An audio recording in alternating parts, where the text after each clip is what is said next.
சுவை மனம் சமையலில் இன்றைக்கி நம்ம பார்க்க போகிற ரெசிபி ஒரு கம்ப்ளீட்டான டயட் பிளேட் ரெசிபி தான்.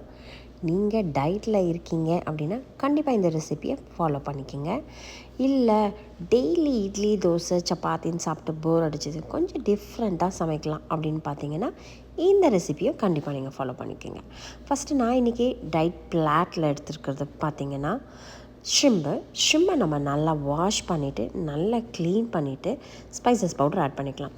1/4 ஸ்பூன் அளவுக்கு பெப்பர், பிஞ்ச் அளவுக்கு மஞ்சள் பொடி, 1/4 ஸ்பூன் அளவுக்கு ஜீரகப்பொடி, 1/4 ஸ்பூன் அளவுக்கு பப்ரிக்கா பவுடர், 1/4 ஸ்பூன் அளவுக்கு red chilli powder it's optional. உங்களுக்கு ஸ்பைசஸ் பவுடர் வேண்டான்னா நீங்கள் அவாய்ட் பண்ணிக்கோங்க.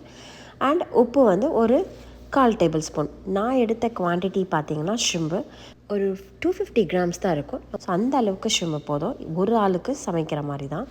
நான் கீட்டோ டயட் இருக்கீங்க அப்படின்னா நீங்கள் பட்டர் தாராளமாக சேர்த்துக்கலாம். இல்லை நான் கீட்டோ டயட்லாம் இல்லை அப்படின்னா நீங்கள் சும்மா லைட்டாக உங்களுக்கு பிடிச்ச ஆயிலை நீங்கள் ஸ்ப்ரே பண்ணிக்கோங்க. இப்போ இந்த ஷ்ரிம்பை நம்ம சாட்டே பண்ணி ஊற வைக்கணும்லாம் கிடையாது. அப்படியே நீங்கள் மிக்ஸ் பண்ணிவிட்டு உடனே நீங்கள் இந்த பட்டரில் போட்டு வறுத்து எடுத்து வச்சுக்கோங்க.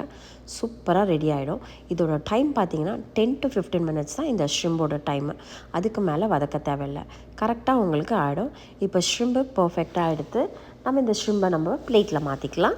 நெக்ஸ்ட்டு பார்த்திங்கன்னா ஒரு 1/2 டேபிள் ஸ்பூன் அளவுக்கு பட்டர் சேர்த்துப்போம். பட்டரில் 100 கிராம்ஸ் அளவுக்கு ஆனியனு நார்மல் சைஸ் கட் பண்ணிக்கோங்க.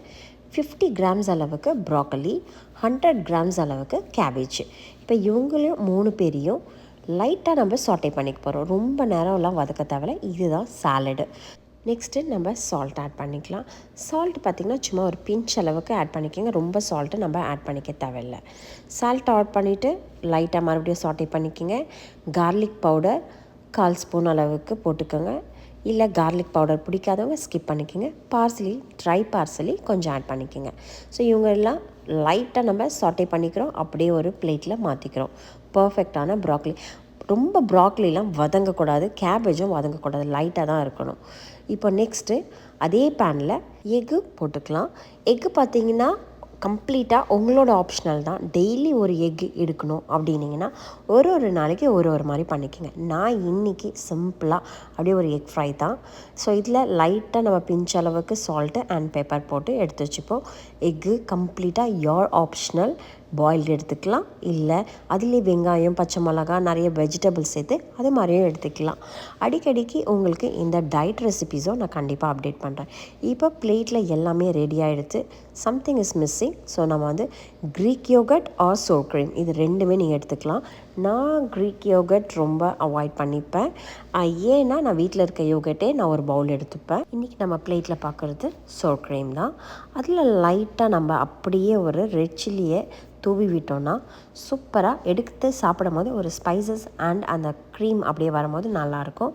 சூப்பரான பிளேட் ரெடி. நீங்கள் டயட்டில் இருக்கீங்க, இல்லை சமைச்சு போர் அடிச்சு இது மாதிரி சாப்பிட்லான்னா இந்த ரெசிப்பியை ட்ரை பண்ணுங்கள். உங்களுக்கு பிடிச்சிருந்தா எனக்கு லைக் பண்ணுங்கள், ஷேர் பண்ணுங்கள், கமெண்ட் செக்ஷனில் சொல்லுங்கள். சப்ஸ்கிரைப் பண்ண மறந்துடாதீங்க.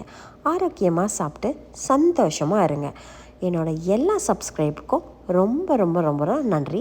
இதே மாதிரி என்னை எப்போவுமே சப்போர்ட் பண்ணுங்கள். என்னால் முடிஞ்ச அளவுக்கு தெரிஞ்ச ரெசிபிஸ் எல்லாம் அப்டேட் பண்ணிகிட்டே இருக்கேன். Thank you so much.